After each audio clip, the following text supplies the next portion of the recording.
Have you ever trusted your gut so completely, only to realize later that it betrayed you? I have, and it's humbling.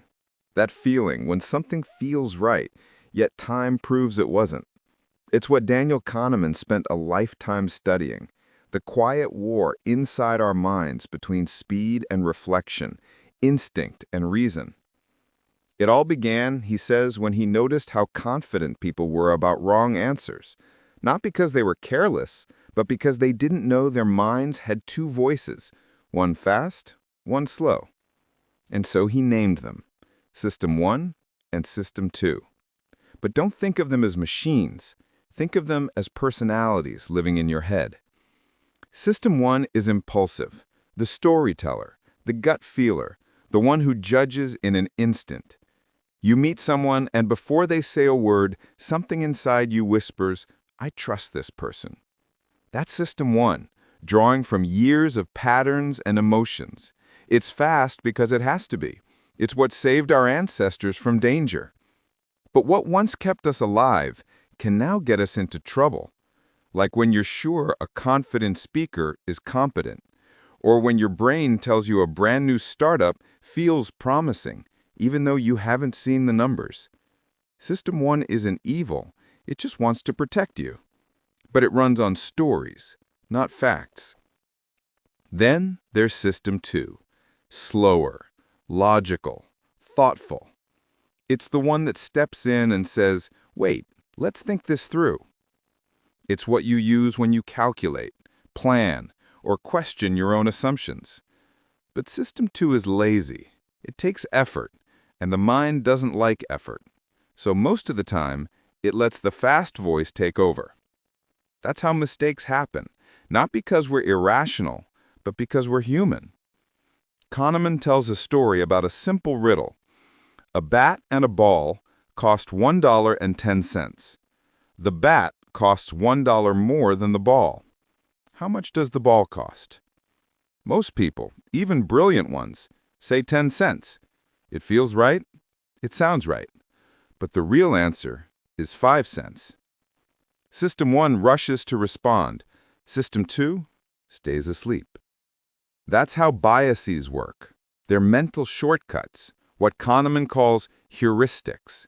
They save us time, but twist reality. We rely on the availability heuristic, when we believe something is common just because it's easy to remember. After watching a plane crash on the news, you might feel unsafe flying, even though driving is far deadlier. Our memory exaggerates what's vivid, not what's true.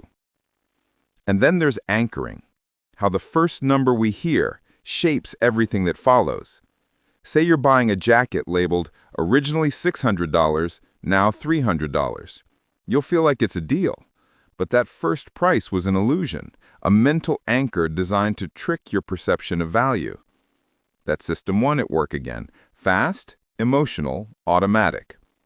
But perhaps the most dangerous illusion, Kahneman says, is the illusion of confidence. We love certainty. It feels safe, powerful, intelligent. So we tell ourselves stories about the past, believing we understand why things happened. We say, that company succeeded because of its brilliant leader. Or, that relationship failed because of communication problems. But often, luck, random, uncontrollable luck, plays a bigger role than we ever admit. We build cause and effect stories to feel in control. That's System 1 again, writing comforting fiction. He tested this in finance. Most investors believe they can outsmart the market, pick the right stocks, time the trends. Yet study after study showed they rarely beat simple index funds. Still, the illusion of skill persists. We don't just want to win, we want to believe we know why we won. Then comes Kahneman's most famous idea, prospect theory. It explains why losing hurts more than winning feels good. If I offer you a coin toss, win $200 on heads, lose $100 on tails, most people refuse, even though the odds favor them. Why? Because our brains evolved to avoid pain. We'd rather miss an opportunity than risk a loss. That same fear shapes everyday life. We stay in jobs we dislike, we keep money idle instead of investing it, we play it safe and call it wisdom, when sometimes it's just fear wearing a mask of caution. And then, Kahneman asks a question that lingers long after you close the book. Who are you, really? The one living your life, or the one remembering it later? He calls them the experiencing self and the remembering self. The experiencing self lives in the moment. It feels pleasure, pain, boredom, joy. But it's the remembering self that tells the story afterward. And it doesn't care about duration, only highlights and endings. Think of a long, beautiful vacation that ends with one stressful day. Your remembering self might label the entire trip bad. And that memory, not reality, becomes the truth you live with. We don't live in time. We live in the story we tell about time. So what can we do? Kahneman doesn't promise we can erase our biases, only that we can notice them. We can learn to pause when a decision feels too easy, to ask, is this intuition or assumption?